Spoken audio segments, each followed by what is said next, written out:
with us for Show Me the Data, making reporting, I guess I could read it right here, requirements a reality. So we'll go ahead and get started. Lisa's going to give you a little bit of housekeeping on when we're going to do questions, and she'll take it from there. All right. Hello, everyone.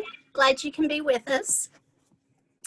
I would suggest that hold your questions to the end. I assume that those can be typed in really at any time, but I like to address those at the very end of the presentation. All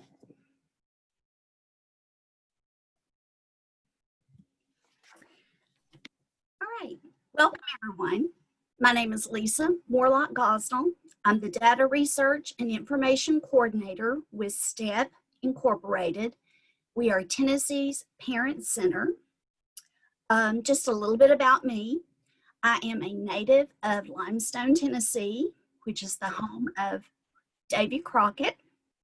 Been married for 36 years. We have one daughter who is married. We have one grandson who is 2 years old and the light of my life. He's a little carrot top. We reside in Jonesboro, Tennessee, which is Tennessee's oldest town. I was diagnosed with dyslexia after graduating high school. This diagnosis finally gave me an insight to my struggles with words and spelling. I was labeled unteachable, lazy, unmotivated, and dumb by even one teacher through school. I would have panic attacks every time I was asked to read aloud. I struggled with any form of math, and my spelling was horrific. I forced myself to read and attempt to reread to understand my homework, but my brain just refused to absorb the information. I was extremely shy and socially awkward all through grade school, which was 8th grade here in rural Tennessee. I was an active 4-H'er, which helped break me out of my shy spell. My freshman year in high school, I finally gave myself a pep talk and became a little more social with my peers, and I did join the cheerleading squad. But my academics, I still struggled with all of those all through school. After being diagnosed with dyslexia, this has gave me a passion to ensure that students are appropriately identified and served. Like many individuals with dyslexia, I'm creative in arts and music, resourceful, and think outside of the box. I have never let my diagnosis define me. For over 30 years, STEP has provided families assistance as Tennessee's Parent, Youth, and Information Center. We have 4 offices across the state, and we serve all 95 counties. I joined STEP 7 years ago as a data research and information coordinator. I do have a background in data management, computer programming, and administrative support. I provide data management, training, and technical assistance to our team. I'm the lead contact person for data management and reporting. I provide consultations with numerous community nonprofits, colleges, and provide peer-to-peer support to parent centers to improve their data systems. Prior to joining STEP, I was employed in the tourism industry for 22 years, in the healthcare industry for 6 years, and certified genealogist with over 36 years experience. So data has been a big part of my professional career. For me, knowing the source of the information, how to verify it, how to conduct research to find it, and make sure that the information received is accurate, so that the outcome makes a positive outcome for my project. Just an overview for today. The purpose is to provide effective data collection and contact management strategies for our parent centers. Our objectives today is to learn strategies you can use to ensure data integrity, how to effectively capture data for all your projects, training tools for your team, how to build checks and balances in your data system.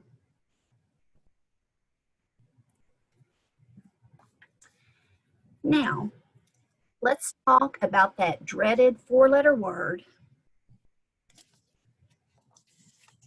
data. Over the years, I have created my own personal rules for data. So for the first rule, repeat after me.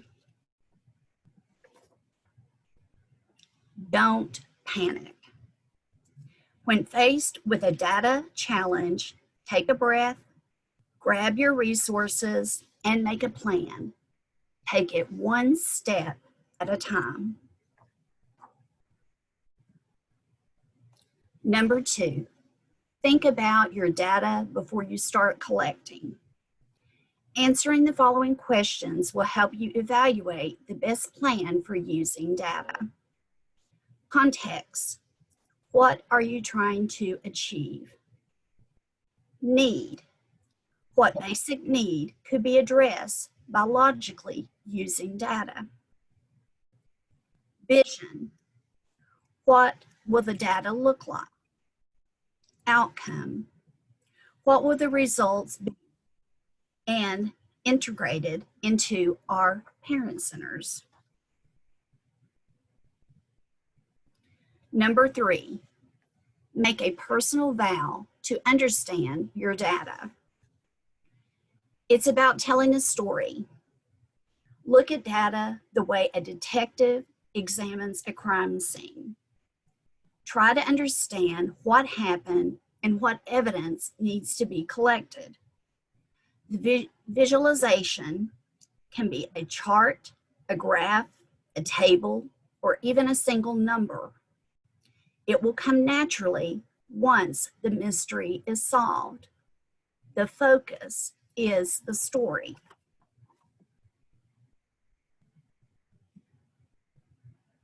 What is data? Let's review the basics. Data is the information that is all around us. It is in everything. Simply put, data is the collection of facts and information that we gather and translate into a form that is convenient for processing and reporting.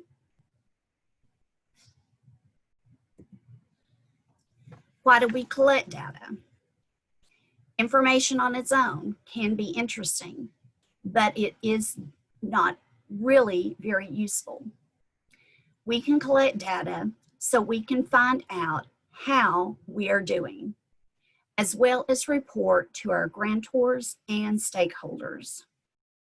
We need to gather the information, observe it, measure it, count it, and categorize it, so we can begin to understand the story behind the information. What do we do with data? We analyze to find the features, patterns, and trends that enables us to describe how our parent centers' activities are reaching and serving families, and to predict trends in the future.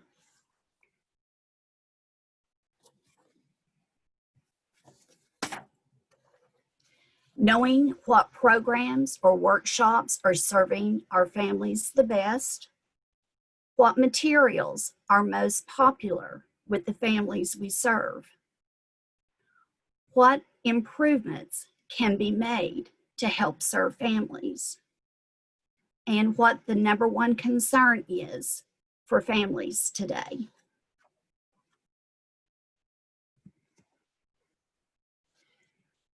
What to do about data accuracy? Ultimately, data is the information that can tell us how our parent centers are performing. We want accurate reports and predictions. We need accurate data. So it is of the utmost importance that we take care when collecting our data. Focus on accuracy. Accuracy is the most important part of data entry. There's no debate. This means that you need to set a reasonable deadline to avoid tasking your team. Even if there is a ton of data to enter, the focus should be on the quality, not the quantity. So be patient and ensure that your teams have enough people and time to meet the deadlines without rushing through their work.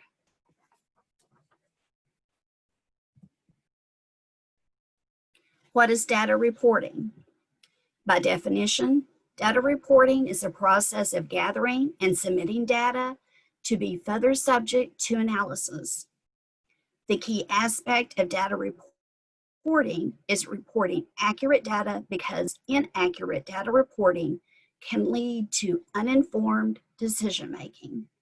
Simply put, reporting utilizes data to track the performance of our parent centers for the purpose of accountability, management, and organization. Stress the importance of data. If your staff don't know how important data is, they won't handle it as carefully. So take the time to provide training on how your parent centers use data and how much of the data is worth to your organization. Just a little education can go a long way towards getting people to take data entry more seriously.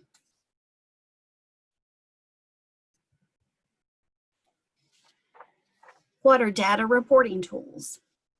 Reporting tools enables you to extract and present data in charts, tables, infographics, and other visualizations so users can find valuable information about our parent center's work.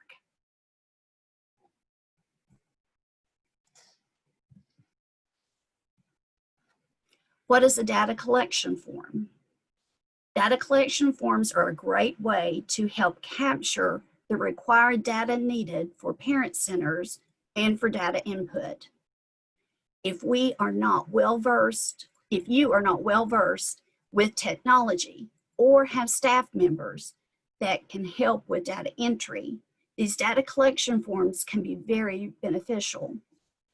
You can design these forms to correspond with your current data system. Capturing the appropriate data will help you when reporting to our grantors and stakeholders. STEP utilizes Salesforce as our customer relations management software, our CRM.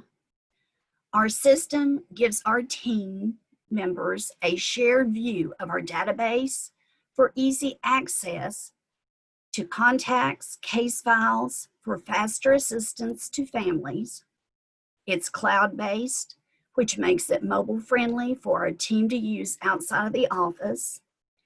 And with COVID, that has been a big plus for us. It automates workflow to be able to send tasks to team members to follow up with families. It keeps track of every contact and case interaction. It offers direct mailing from a case file to follow up with a family. It tracks tasks, campaigns, and events, generates reports. The system can be customized to fit your organization's needs. The system is secure and confidential. You can export your organization's data for backup, and plus many more features. I designed a data collection form that we call a contact log for our team members to use that mirrors our data entry system. It has all the required fields needed for our data input.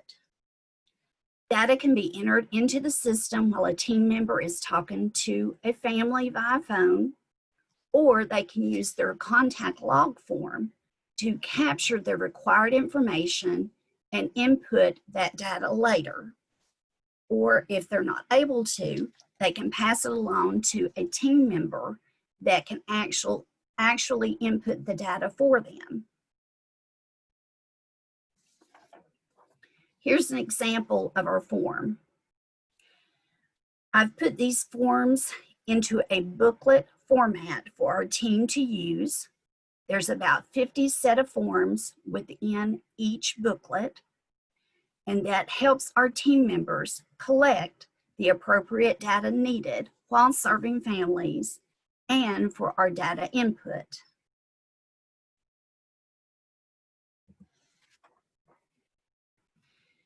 Now, let's review the best practices of data entry.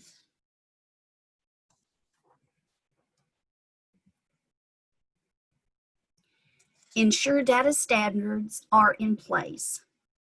Data entry is very important and a crucial part of the entire data management process. The success depends upon the quality of your data entry process.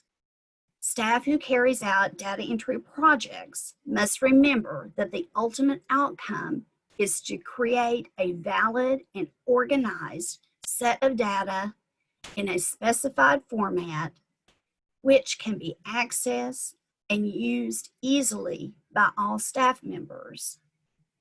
Remember that all data entry projects should be secure, confidential, and backed up often.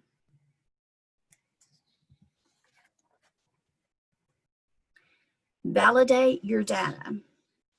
A best practice in data entry is to ensure that your staff check, double check, and recheck all data entered and make the appropriate corrections when necessary. Example is update the contact name, their address, phone, email, child's age, diagnosis, race, update a relationship to a child, and add a new child. Ensure that you have got valid data to begin with will spare you the headaches in the long run. So when you're talking with a family, always verify their name, address, phone number, and email, and update your child's age and diagnosis. Gather any missing information. Update the relationship with the parent and the child, such as if the parents have divorced, the child is under new guardianship, or they may be a foster child now. Add any new children in the family, and always validate your data before it is entered into your database.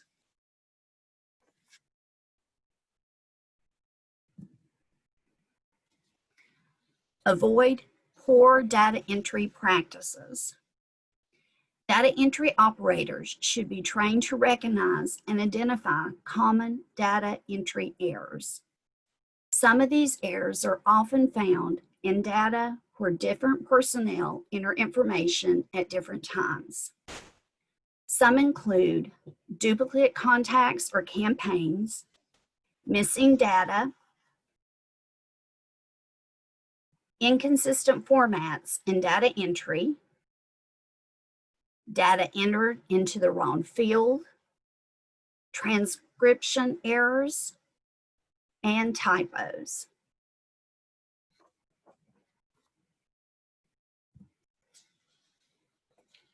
We all make mistakes. That's what makes us human. Allow time to proofread your data. The data coordinator at your office should check for data accuracy throughout the year and alert staff of any problems that are crucial before any deadlines are due.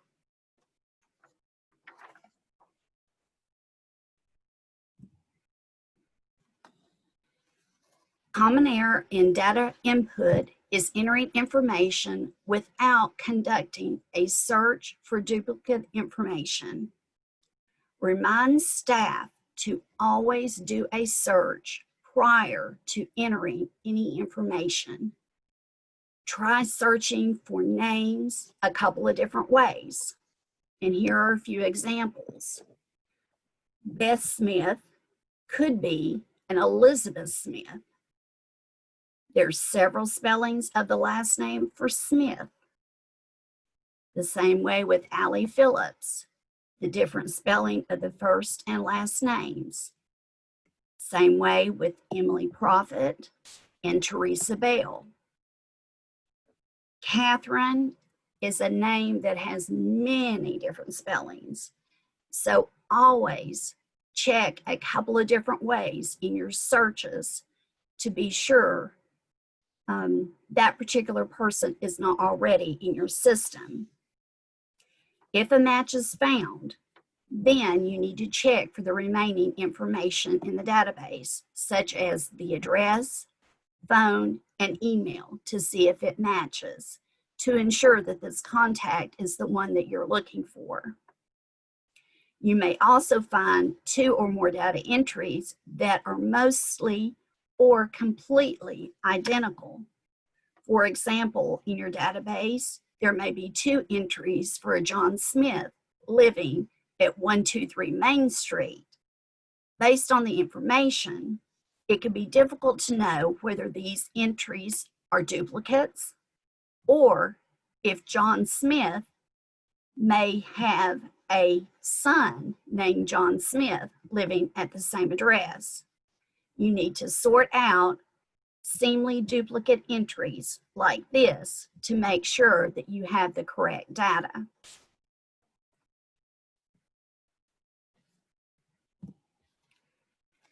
Be descriptive with names and titles. One very good practice in data entry is to create descriptive names for all records. Be consistent with these names. This will help reduce duplications and any errors in your system. It will help your staff find the information more efficiently. Examples is using the proper names of businesses or for family names, the use of abbreviations, and the use of acronyms. A common error in data input within our office is the name of our State Department of Education. The proper name is Tennessee Department of Education. It's sometimes entered in as TN Department of Education. Then we have Tennessee and Department abbreviated. Tennessee Department and Education abbreviated. Sometimes we drop the name Tennessee completely, just to Department of Education. Or it's the Department of Ed abbreviated. And then we have an acronym for DOE. So now we have the same contact in our database, seven different ways, which causes major duplications. So always let your staff know the proper name to use for these type of data entries to help reduce any of your duplications.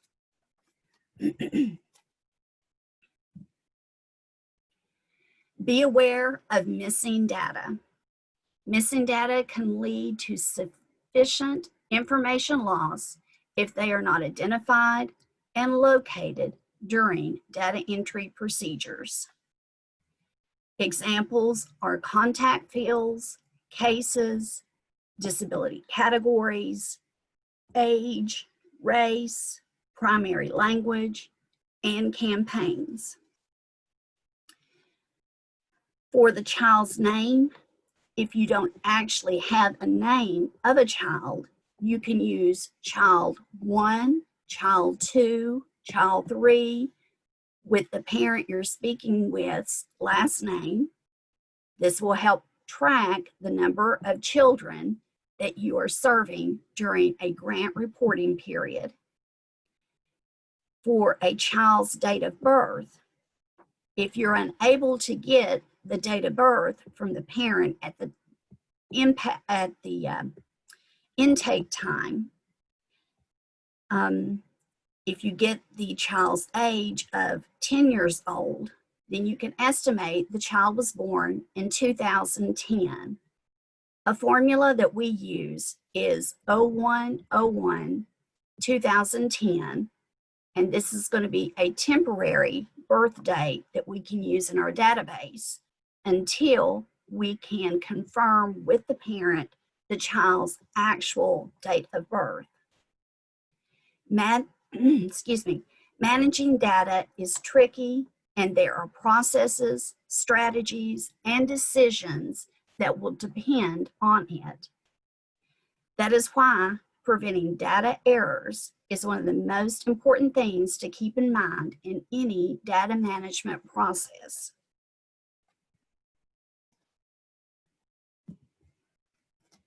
Keep a log. Keep a log for workshops, trainings, events, meetings, and webinars. This is vital when staff are carrying out data entry. This log can be in the form of a sign-in sheet or registration forms at a workshop or training, a note made on an agenda or flyer to record how many people attended a meeting or event, a record of how many participants attended a virtual training, conference call, virtual meeting, or webinar. Each of these activities gives you data to record. Remind your staff to take responsibility in capturing this data information. It all counts. Is there one best way to collect data? Unfortunately, there is not one best way to collect. It all depends on what you want to know, who your respondents are, and what your resources are, among other things. Collecting data involves sources, where you get the information, and methods. How will you collect or gather that information? Some sources and methods to collecting data would be through your customer relations management software or your data entry software, from spreadsheets, data logs, call logs, email logs, checklist, your sign-in sheets or registration, other databases, documents, and staff reports. You can always refer back to those to be able to pull data.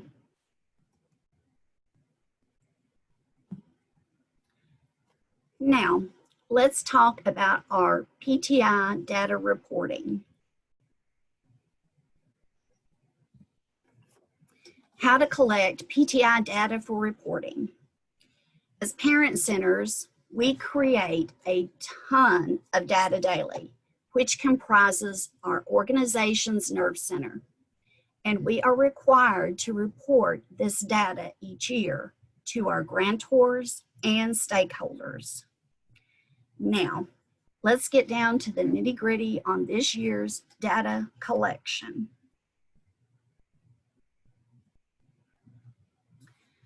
Section 1 is contacts. Under training, in person for your parent, children, youth, and professional, and then your virtual, views from training, from videos posted on social media. You would count the number of people attending training that is presented face-to-face for your in-person, for training, workshops, conferences, institutions, and forums that are funded in part or whole by your Parent Center project. Count the attendees based on the visual count, your sign-in sheets, or your registration list. If an attendee attends several of your sessions, multi-sessions, then these individuals will be counted one time for each session they attend. So this is going to be a duplicate count for that particular contact or parent. Your virtual trainings, training using live web, your social media platforms through phone, video conferencing, or live virtual methods. These can even be recorded webinar trainings, phone conferences, or online self-paced trainings and other means to access your presentations. And these can also be trainings that are posted within your website.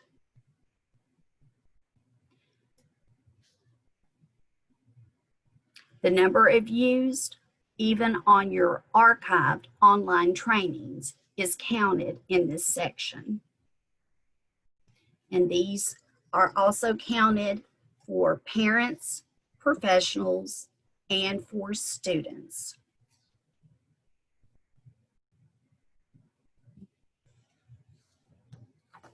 Under B, it's individual assistance for contacts. Your phone calls, you would count each individual phone call to an individual received assistance through your Parent Center. Your written correspondence would be letters that are hand-delivered or mailed through a mail carrier, emails, texts, faxes, and other electronic modes, information that is provided to a parent, professional, or a student. Your in-person meetings, when a Parent Center representative meets with an individual for the purpose of providing individual assistance related to a child or family. You include the number of individuals who attended the meeting.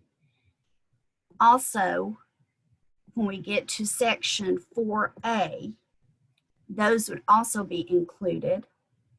The meeting locations can be at your office, at a parent's home, school, church, restaurant, or any community setting.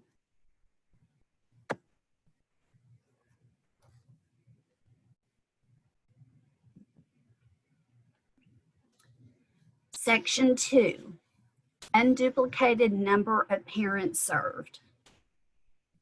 In this section, you only count the actual number of individual parents served during your reporting period for whom you have contact information, such as the phone number, address, or email.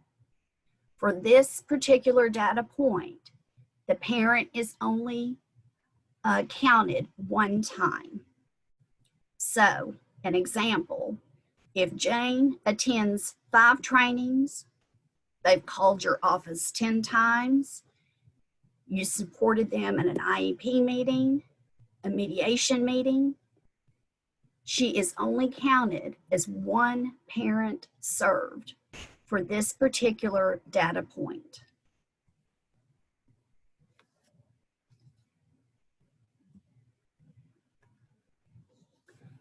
Section 3 is your demographic information. You start off with your federal disability categories. These are the disability terms that are defined in IDEA. You focus on the number of families that have had individual contact with you or have attended trainings.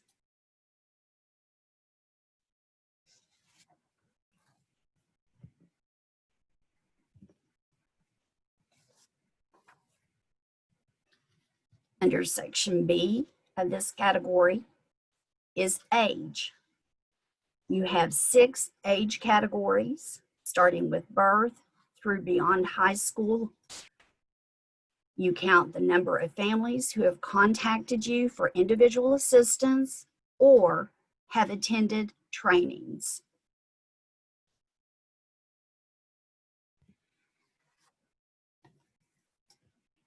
Section C, under the race,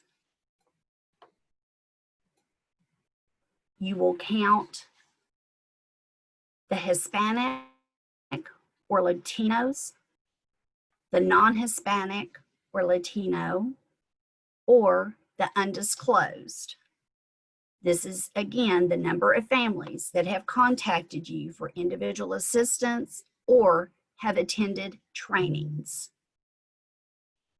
And your undisclosed is described as a person who has declined to disclose their ethnicity.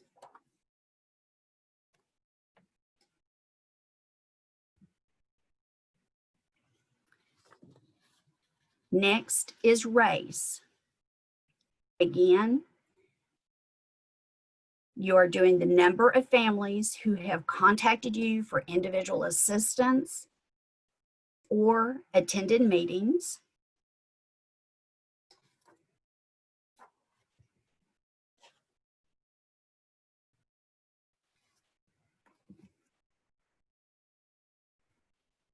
Under D, the primary language spoken by parents. You're reporting on English, Spanish, and then other. Again, this is the number of families who have contacted you for individual assistance and or attended trainings.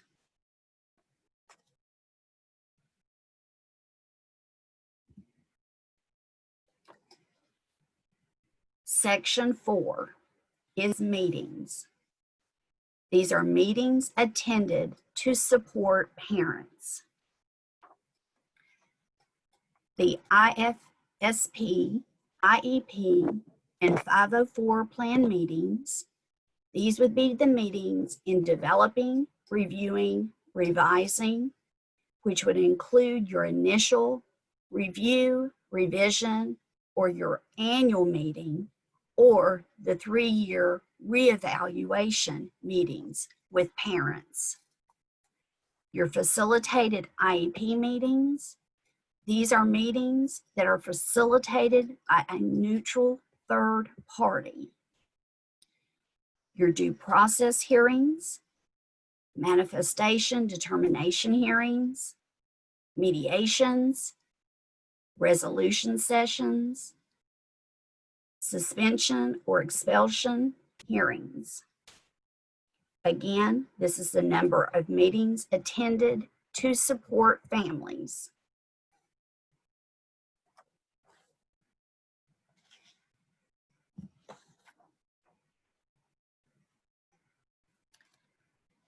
B, under meetings, these are the collaborative for improving systems.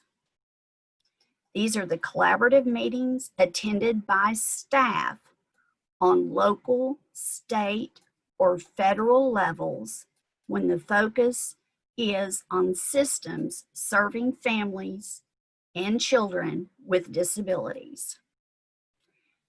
Your local and community meetings could be a community forum, a county meeting, school district, municipality, or other governmental units that are smaller than statewide.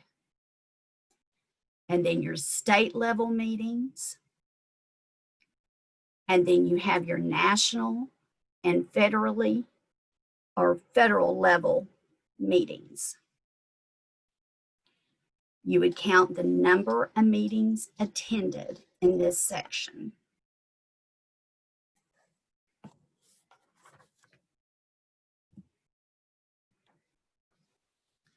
Section 5, outreach and dissemination.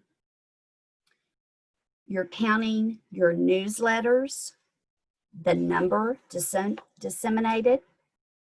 You would count all your periodical distributed in print or online with your newsletters, magazines, or e-newsletters. You would count your any that are mailed or handed out.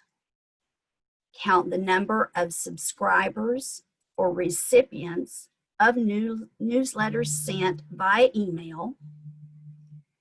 Count the number of page views from your website if your newsletter is posted on your site. You would count the number of page views for your newsletter. Your social media, this is your social media reach. The reach encompasses all content that your parent center posts on various social media platforms, but is not limited to Facebook, Twitter, or Instagram. Now, these are actual posts, not just, these are not likes.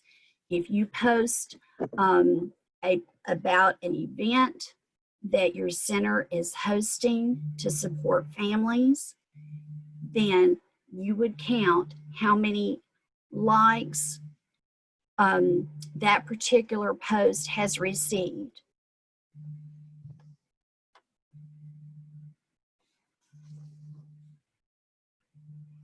Exhibits, poster sessions, resource fairs.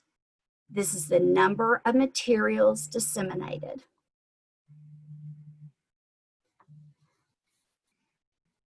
Exhibits, posters, poster session, resource fairs. Count the number of events attended by a staff person.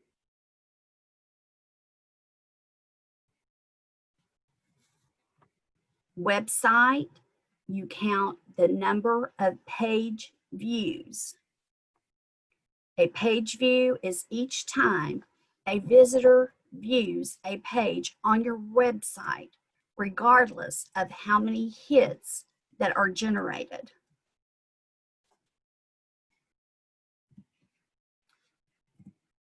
Sorry. And then you have your media events. Now, these would be anything to promote your center, but this number should not include any training, workshops, or conferences. This is a media event to promote awareness of your center.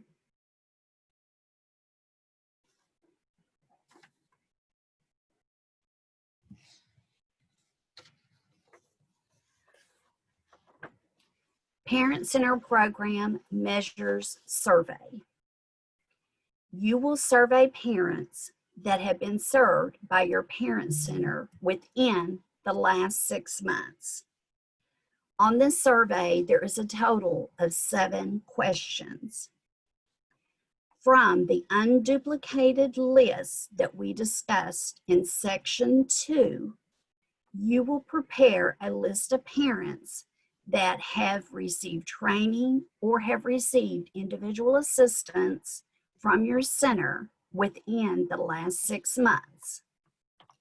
You will only include parents for whom you have a phone or email address, so these parents can be reached for them to be able to complete the survey. This list of parents should be created in Microsoft Word table or an Excel file or as a CSV format. You will need to assign each contact a separate code, either a numeric or an alphanumeric code. The list should be coded in such a way that you will be able to identify the parent if you are asked to contact that parent to do the parent measure survey or program measure survey. Before you submit your list of contact codes, be sure to delete any personal information such as the name, address, and phone. This information is not required. You will submit only the list of coded contacts. Each center will receive back a randomized list in order to conduct the parent surveys and the number of surveys that your center is to carry out. You must collect the surveys in the prescribed order from the randomized list received back and only submit the assigned number of surveys.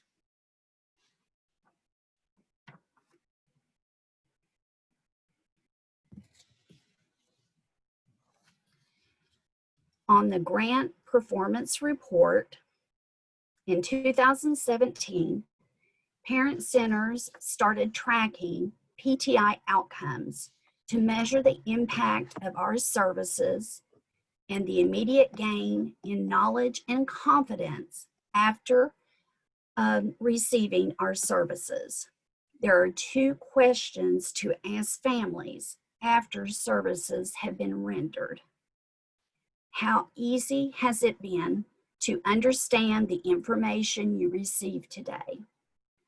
And then there will be 4 choices. Very easy to understand, somewhat easy to understand, did not understand, need more information.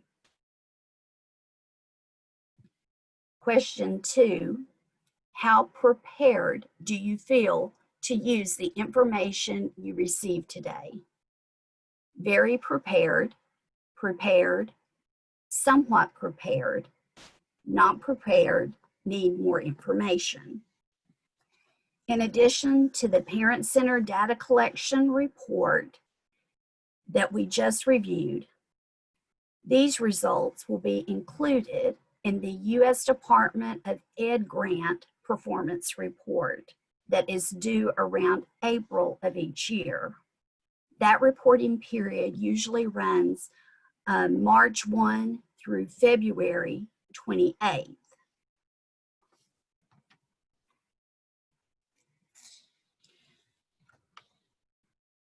The parent centers should also be collecting evaluations on your workshops and your training.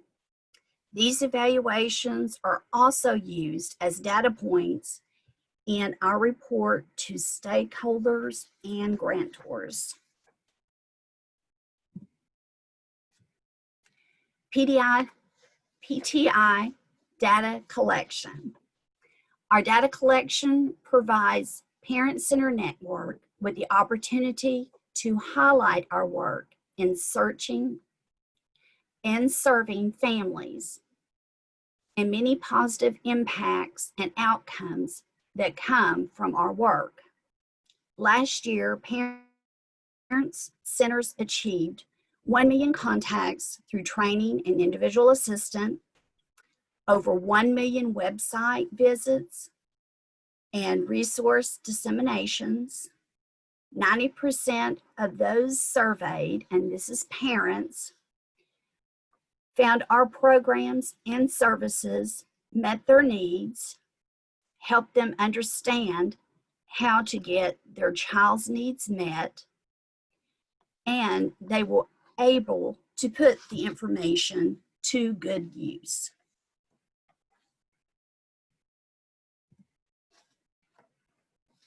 Things to remember.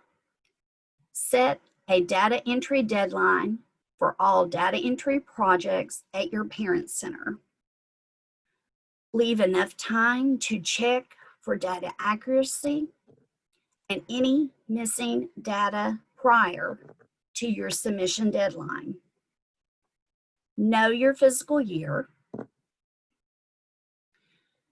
Parent Center data collection deadline for submission this year is Friday, November 20th, and the program measure survey deadline is Wednesday, December 16th. There will be a Parent Center data collection drop-in call on Tuesday, October 27th, and Friday, October 30th, to get questions answered live. And the following is the drop-in call instructions.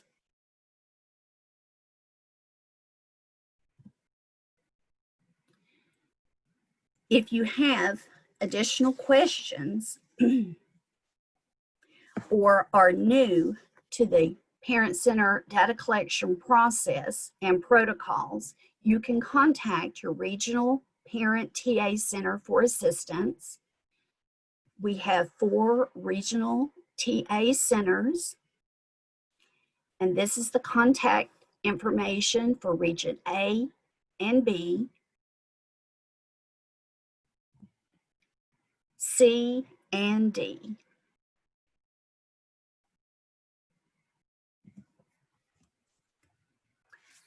We also have 2 national technical assistance centers, the Zipper and Branch. That's our military counterpart. And this is their contact information.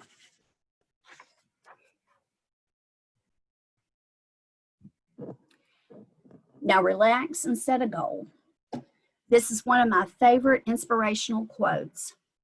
If you spend too much time thinking about a thing, you will never get it done. Make at least one definite move daily toward your goal. Bruce Lee. Just remember, you've got this.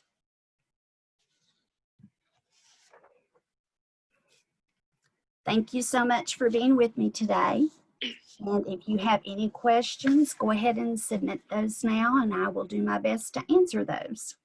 Lisa, it looks like we have one question in the chat. Can interviews for a TV network be counted under media events? Yes, as long as if you're not promoting an actual workshop or training. If it's to let your public know about your center and what your center does, then yes, you can count that.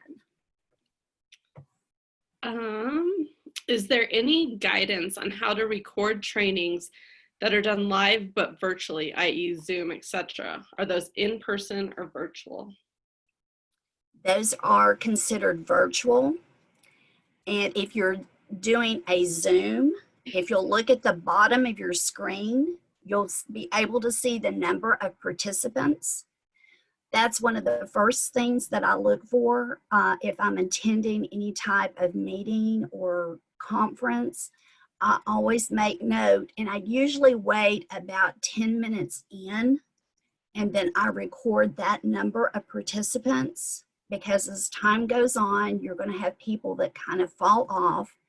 The 10 minutes in the beginning gives time for people that might be late coming in to log on.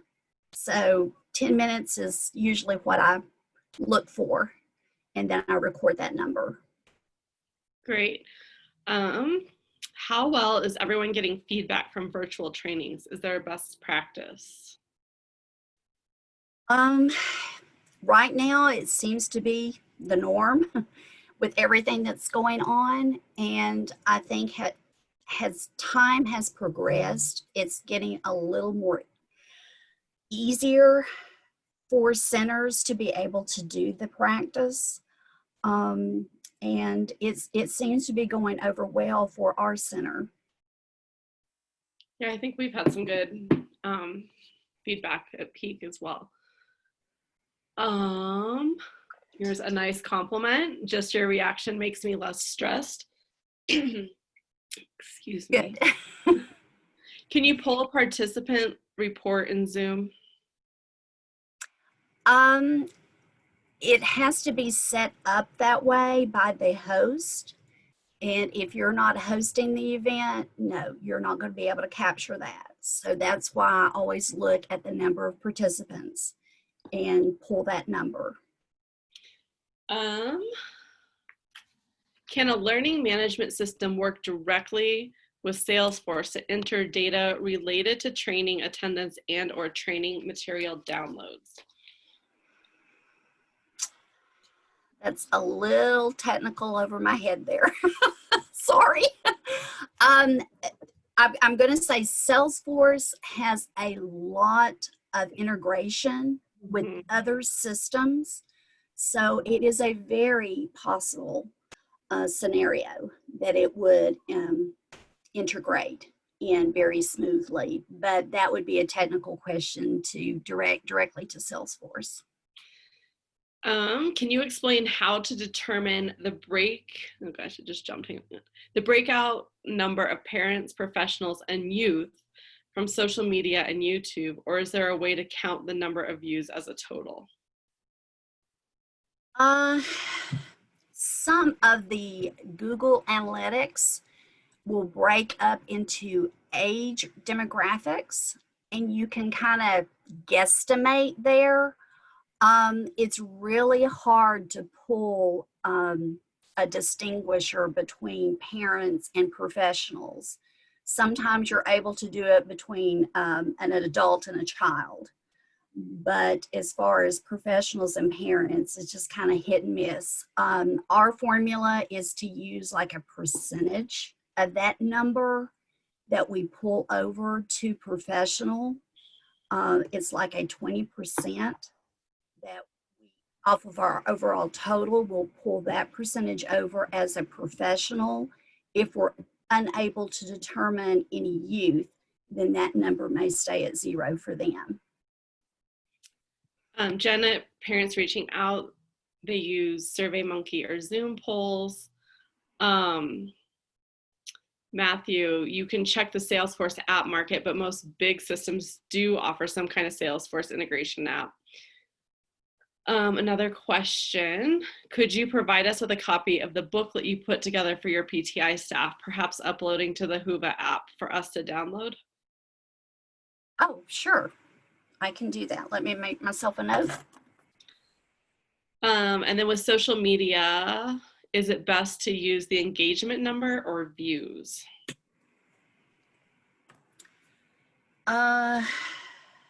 Views. Any other questions from anyone? Got 15 minutes, so if there are questions, sure Lisa can stick around, and if not, you've got a little extra time before the final keynote. I really appreciate everyone bearing with me today. I am not a public speaker, as you can tell. But I usually do my trainings like one-on-one or with a group of 5 or less. But I hope I didn't stumble too bad and you were able to gather some information today. Very helpful. Oh, did you say engagement number of views regarding SM? Okay, I'm sorry, you cut out there on me. Oh. Engagement numbers or views regarding social media? Views. Views, okay.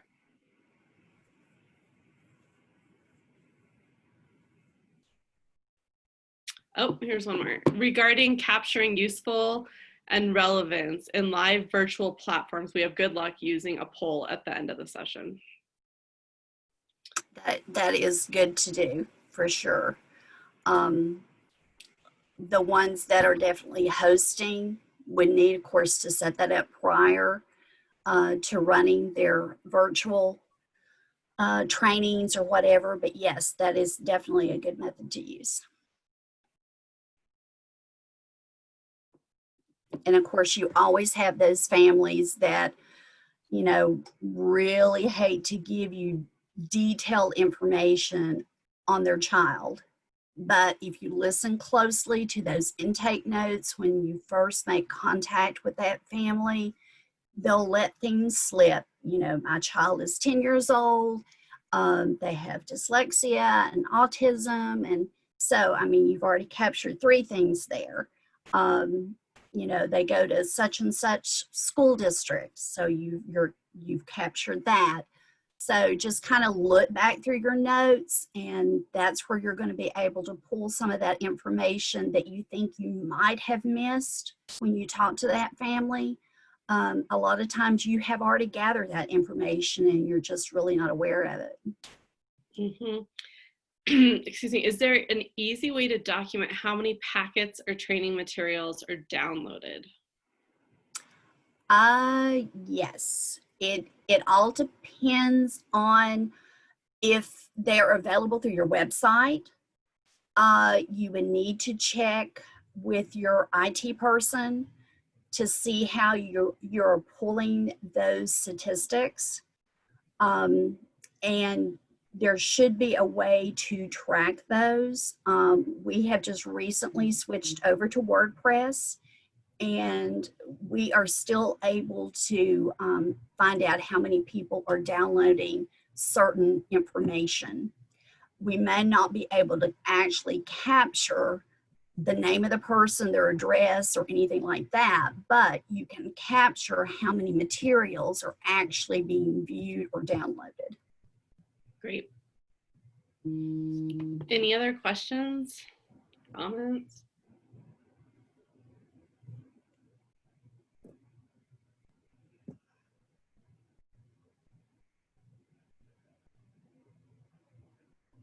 All right, so it looks like the next session is at 4 p.m. Eastern. I'll let you guys do the math so I don't mess up anything for other time zones. Again, I really appreciate everyone being with me today and sticking it out with me. Thanks, Lisa. This was a lot of good information.